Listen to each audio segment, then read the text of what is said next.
Hi guys, আজকে আমি আপনাদেরকে এইচপি EliteBook 8460p সেকেন্ড জেনারেশনের একটি ল্যাপটপ রিভিউ করব আপনাদের সামনে। এক্সাক্ট একটু আপনাকে দেখাচ্ছি। জাস্ট এখানে ব্যাটারি ইউজ করা হয়েছে। এটা ব্যাটারি যেটা ওপেন করতে পারবেন। এখানে দুই পাশে লক আছে, লকটা ইয়ে করলে এখান থেকে ছুটে যাবে। এটা সম্পূর্ণ, এটা কিন্তু মেটাল, এই বডিটা কিন্তু আপনার মেটাল। আপনি জাস্ট এখান থেকে যখন টান দিবেন এই বডিটা কিন্তু খুলে চলে আসবে।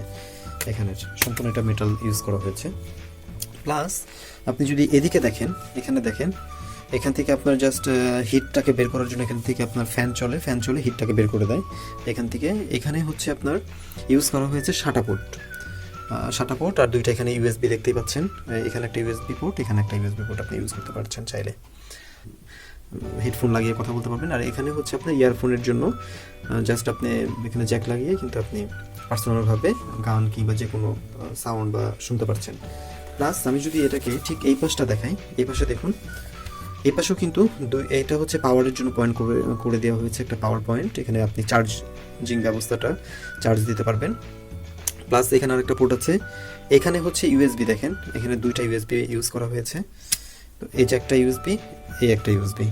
তো ইউএসবি কিন্তু দুই পাশে দুই রকম, একটা হচ্ছে 2.0 আর একটা হচ্ছে 3.0। এটা হচ্ছে 3.0, এই দুইটাই 3.0 ইউজ করা হয়েছে। প্লাস এখানে চাইলে এসডি কার্ড ইউজ করা যাবে। প্লাস এই যে ডিভিডি দেখতে পাচ্ছেন, এখানে আপনি কিন্তু ডিভিডি জাস্ট প্রেস করলে এখান থেকে ডিভিডি এটা খুলে যাবে। এছাড়াও আরও একটা ব্যাপার, এখানে কিন্তু স্পিকার ইউজ করা হয়েছে সামনের সাইডে কিন্তু স্পিকার নিচে দেওয়া হয়েছে, যার কারণে কিন্তু যখন আপনি মিউজিক বা যে কোনো কিছু প্লে করবেন খুব সুন্দর স্মুথলি আপনার এখান থেকে সাউন্ডটা কিন্তু আসে এবং বেশ লাউড সাউন্ড বের হয় এখান থেকে। প্লাস আমি যদি আরও একটা জিনিস দেখাই, এখানে দেখুন, এখানে কিন্তু আপনার এটাকে ল্যান্ড পয়েন্ট দেওয়া হয়েছে। আপনি যদি ইন্টারনেট ইউজ করতে চান এখানে আপনি জাস্ট কানেক্ট করতে পারবেন। প্লাস এখানে প্রজেক্টর ইউজ করতে চাইলে কিন্তু এখানে আপনি প্রজেক্টরের যে কেবলটা আছে সেটা লাগাতে পারেন, অথবা আপনি যদি চান যে এখানে একটা আলাদাভাবে ডিসপ্লে মনিটরের কিছু একটা লাগাবেন সেটাও কিন্তু পারছেন। তো এই ছিল মোটামুটি এই ল্যাপটপটার রিভিউ, এবং আমার কাছে ল্যাপটপটা খুবই পছন্দ হয়েছে। কারণ আসলে এই ল্যাপটপটা যদিও সেকেন্ড হ্যান্ডের ভিতরে হলেও এটার পারফরমেন্সটা এত ভালো যেটা আসলে চিন্তাও করা যায় না। আমি নিজেও স্যাটিসফাই, এবং হয়তো আপনার এই জন্যই আমার রিভিউটা করা, যাতে আপনারা যারা কম টাকার ভিতরে বা কম বাজেটের ভিতরে সেকেন্ড হ্যান্ড ল্যাপটপ নিতে যাচ্ছেন তারা যাতে এই ধরনের ল্যাপটপ একটা ইউজ করেন আর কি। আমার মনে হয় যে অবশ্যই আপনাদের ভালো লাগবে এরকম একটা ল্যাপটপ ইউজ করলে।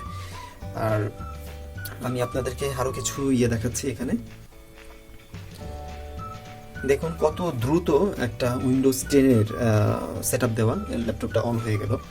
আসলে এতটা দ্রুত হয় না, আমি যতটুকু জানি আর একটু সময় নেয়। আমি আরও কয়েকটা ল্যাপটপ ইউজ করেছি, ওগুলোতে সময় নেয়, যার কারণে বললাম।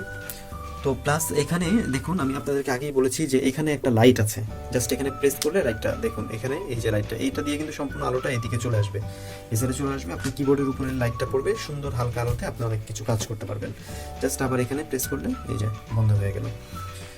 এছাড়াও এখানে আর তেমন আসলে বড় কিছুই নাই। তারপরেও আপনারা যদি এটা একটু যদি আমি আপনাকে এটার অ্যাবাউটটা দেখাই, তাহলে আপনি এখান থেকে একটু দেখেন। এখানে দেখেন ইন্টেল কোর i5 দেওয়া আছে, 2.60 GHz, 4GB RAM, 64 বিট এটা দেওয়া আছে অপারেটিং সিস্টেম, আপনারা দেখতেই পাচ্ছেন। তো এইটার আসলে এখন প্রাইসটা যদি আপনাদেরকে বলি, এটা আসলে বিভিন্ন দোকানে বিভিন্ন ধরনের রেট নিচ্ছে। তো 4GB এবং 320GB হার্ড ডিস্ক দিয়ে এটার প্রাইসটা সাধারণত 16,000 টাকার ভিতরে দিচ্ছে। তারপরেও কন্ডিশনটা ওরা দেখে আসলে কতটুকু আপনার ল্যাপটপটা ফ্রেশ, এগুলো দেখে। তো 15,000 থেকে আপনি 16,000-এর ভিতরেই কিন্তু এই ধরনের একটা ল্যাপটপ পেয়ে যাবেন। যদিও আমি 16,000 টাকা দিয়ে নিয়েছি, কারণ এটার কন্ডিশনটা অনেক ফ্রেশ, কোনো রকম স্পট নেই, কোনো রকম সমস্যা নেই। এটার সাথে শুধুমাত্র কিন্তু একটা চার্জার দিয়েছে, আর কোনো কিছুই দেয় নাই, শুধুমাত্র একটা চার্জার।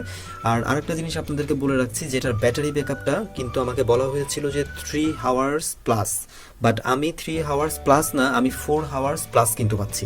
তো এটা আমার জন্য একটা অনেক প্লাস পয়েন্ট বলবো। তো আপনারা চাইলে এরকম কম দামের ভিতরে যদি ল্যাপটপগুলো নিতে চান, অবশ্যই এলিফ্যান্ট রোড অথবা মিরপুর থেকে কিন্তু আপনারা এই ধরনের ল্যাপটপগুলো নিয়ে নিতে পারেন। তো আশা করি ভিডিওটা ভালো লেগেছে, আর যদি ভালো লেগে থাকে কমেন্ট করে আমাকে জানাতে পারেন, আর যদি কোনো প্রশ্ন থাকে সেটাও আমাকে জানাতে পারেন। তো ধন্যবাদ সবাইকে, সবাই ভালো থাকবেন, আল্লাহ হাফেজ।